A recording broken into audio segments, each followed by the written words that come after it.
To improve your knowledge of the markets, focus on three things: opening bell, closing bell, and the bell icon. Welcome back दोस्तों। आज के weekly market outlook में इस episode में मैं सीधे markets पर आ जाता हूं। Last week overall global markets में एक गिरावट देखी गई यूएस चाइना टेंशंस और बढ़ते कोरोना वायरस केसेस के कारण।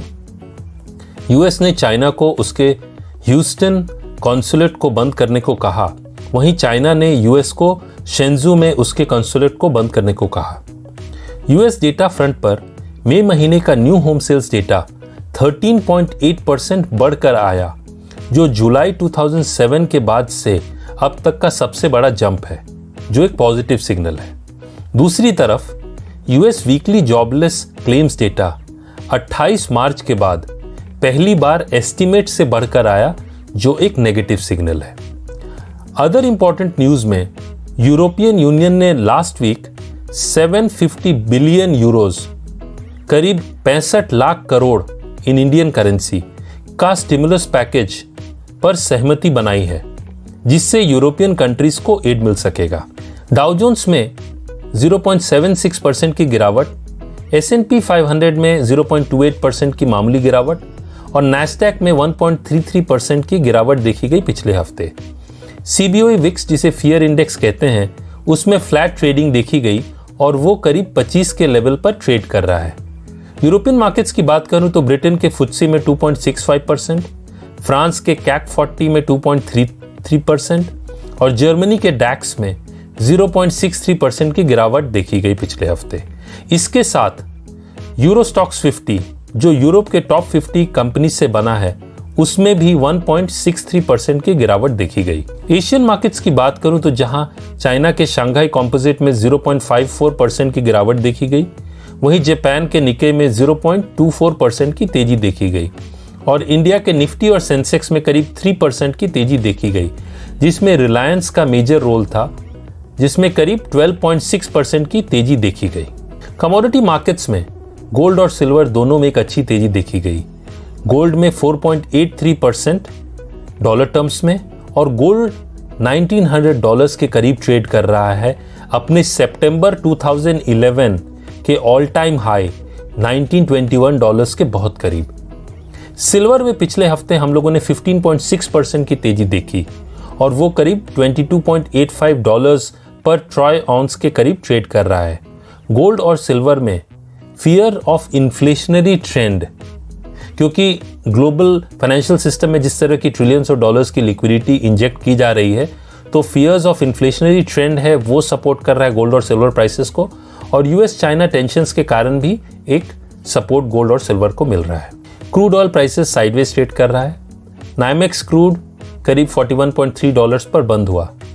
करेंसी फ्रंट पर रुपया डॉलर के अगेंस्ट साइडवेज ट्रेड कर रहा है 74 और 76 के रेंज में।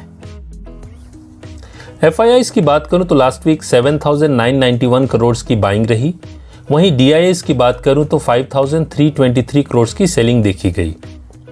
निफ्टी का पुट कॉल रेशियो यानी PCR 1.85 है, मतलब अभी भी सिस्टम में पुट्स ज्यादा हैं कॉल्स से।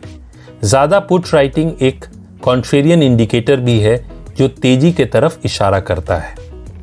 जुलाई मंथली सीरीज में मैक्सिमम ओपन इंटरेस्ट 11,500 के कॉल ऑप्शन में और मैक्सिमम ओपन इंटरेस्ट 11,000 के पुट ऑप्शन में देखा जा रहा है, तो ये रेंज काफी इंपॉर्टेंट हो जाता है 11,000 से 11,500 का।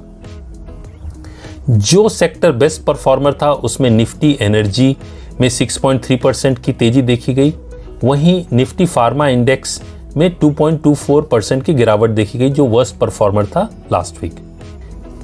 इंटरनेशनल मार्केट में इस वीक जो की इवेंट्स हैं, उनमें 27 को जून का US durable goods order data, 29 को यूएस फेडरल रिजर्व की इंपॉर्टेंट मॉनेटरी पॉलिसी मीटिंग है, 30 जुलाई को यूएस Q2 जीडीपी डेटा और 31 जुलाई को eurozone Q2 GDP data, China का PMI मैन्युफैक्चरिंग डेटा, यूएस का पर्सनल स्पेंडिंग डेटा और जापान का जून मंथ का कंज्यूमर कॉन्फिडेंस डेटा ये रिलीज होगा।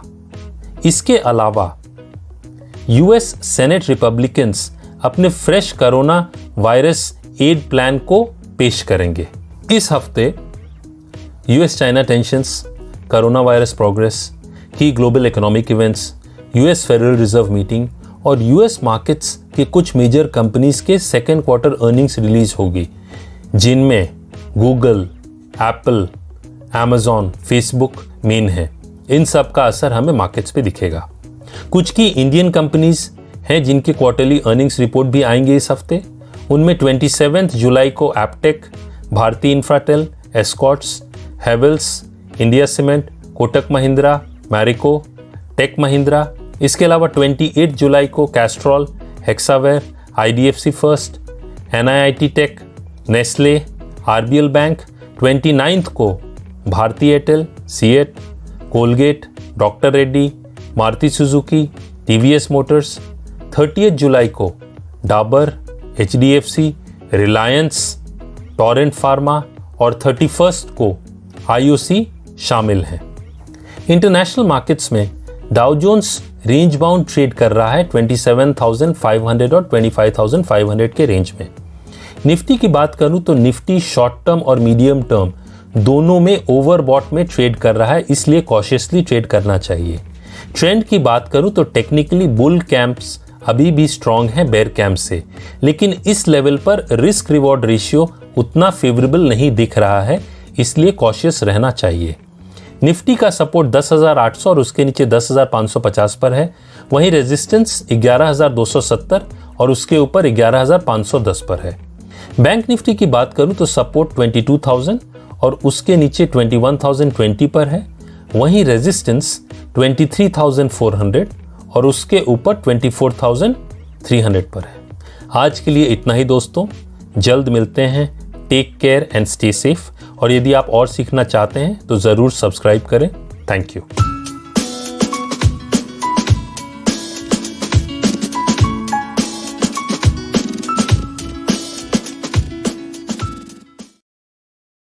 Investments in securities market are subject to market risks. Read all the related documents carefully before investing.